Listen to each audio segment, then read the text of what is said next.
huge part of not only Arabian culture, but particularly the Bedouin culture. And of course, it's the Bedouin tribes that have been the bedrock of Jordan since its creation after the First World War. There are still the traditions that if someone comes into your tent, you are obliged to offer them food and water, and you're not allowed to ask their name unless they offer it for 3 days. So that if there is a feud between any particular families, then what you don't know, you can't be forced to act upon, because that culture of hospitality overrides all. And food is just phenomenal. Jordan is very much an exporter of agricultural goods in the region, precisely because of the fertile irrigated lands of the Jordan River Valley. The national dish is lamb mansaf, which is cooked in with yogurt and rice. It's eaten by the hands. You wrap it up into little balls and then use your thumb to flick it into your mouth. If you go to visit Jordan.com, there's a separate microsite on food in Jordan as well, and so there are various videos and various recipes there also. It's all of your typical Arabic, Persian foods, from hummus and tahina to flatbreads and to lamb kebabs it's brilliant. Which is your favourite dish then? I do like the lamb mansaf. The first time I was in Jordan, I swear the guide was pulling my leg. It was me and my brother. We went on a day trip to Petra from Sharm El Sheikh, and we were asking the chap about, culture and food, and because we were going to stop for food first before we went into Petra, and he was describing the national dish and lamb mansaf, and you get your rice and you pour your yogurt on, and then this, that, and the other.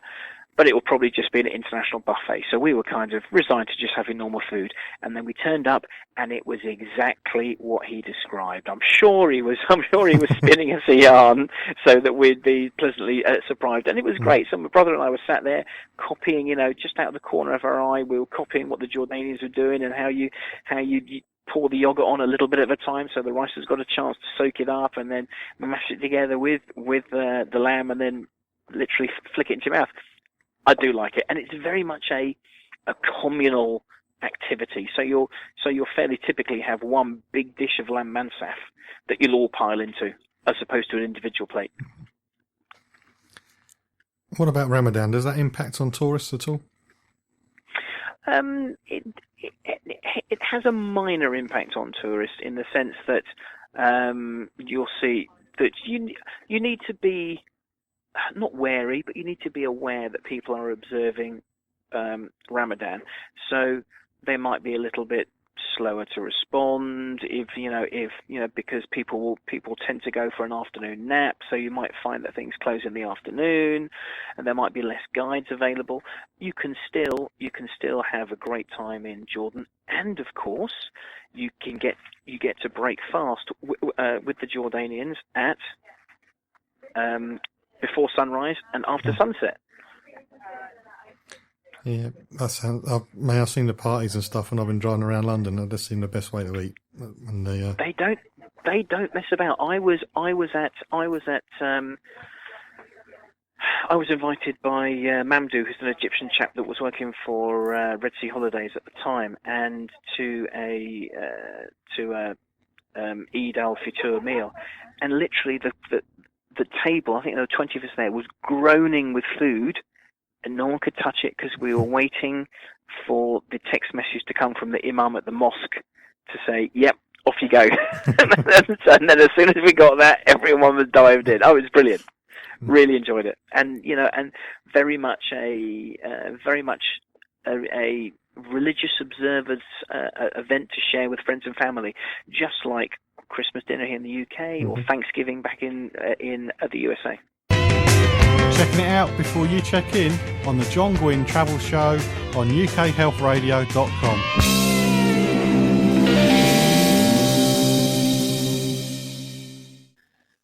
Coming to the end of my conversation with Stephen Hurp from the Brighter Group about Jordan. When you're looking into your own travel, it's easy to become blinkered and just look at your own requirements and forget about the needs of others. Luckily, being an ex-travel agent, I don't forget about that. So I'm going to ask questions about groups of people I have nothing to do with, such as families and people who are active. So let's find out about families first and see if Jordan is an ideal place to take a young family.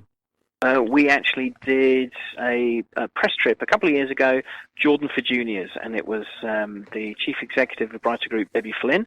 She took her son, who I think was 8 at the time, and then we had 3 or 4 journalists, each with an offspring, anywhere between 6 and 12, and they had a fantastic time. There are even various tour operators who specifically do family-friendly holidays to the region. If you look at the soft adventure people, such as Intrepid or Exodus or Explore, who as a 10-year-old is not going to have a great fun pretending to be Lawrence of Arabia in Wadi Rum, or Indiana Jones and the Last Crusade on the way down into Petra, or pretending to be a Roman gladiator up at Jerash, quite apart from jumping in the back of a 4x4 driven by a mad Bedouin bloke and herring across the sands of Wadi Rum. It's fantastic. You can have your camel rides. You can clamber over the rocks. You can pretend you're anyone from Omar Sharif to Lawrence of Arabia. Absolutely. I fancy doing all that myself. I'm a little bit too old, but I'm sure I can put a wig on and I can pretend. And funnily enough, the Jordanians have children as well. Yeah. That kind of gives it away then.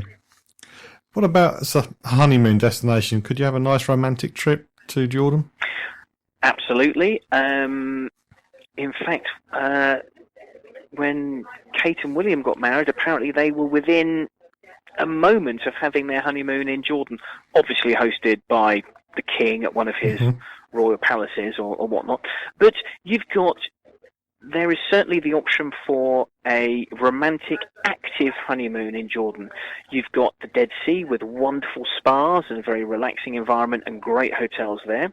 You can be a little bit more isolated, a little bit more out of the way, but in the wonderful scenery of Dana Nature Reserve, or even at Wadi Fainan at the Eco Lodge down there, which is just phenomenal. Everyone that's gone there says it's their favourite place.